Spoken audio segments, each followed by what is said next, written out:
வாழ்த்துடன் சாந்தி food kitchen. இன்னைக்கு பாருங்க வெத்தலை வலிக்கிழங்கு வச்சு பஜ்ஜி செய்ய போறோம். அதுக்கு பஜ்ஜி மாவு ரெடியாக கரைச்சி வச்சிருக்கேன். வெத்தலை வலிக்கிழங்கு இது மாதிரி அரிஞ்சிட்டு ரவுண்ட் ரவுண்டா தோல் சேர்த்துட்டு அரிஞ்சிட்டு தண்ணியில் போட்டு நல்லா அலசிட்டு துணியில போட்டு காய வச்சுட்டு எடுத்துட்டு வரேன். இப்போ பஜ்ஜி போட்டுடலாம்.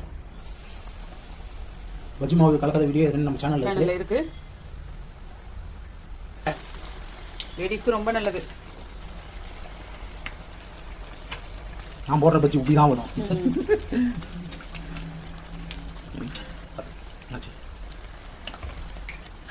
இந்த எண்ணெய் சட்டியில் வேலை செய்யறது மட்டும் ரொம்ப ஜாகிரதையா வேலை செய்யணும். தேங்காய் தூக்கி தள்ள போட்டு அந்த மாதிரியா?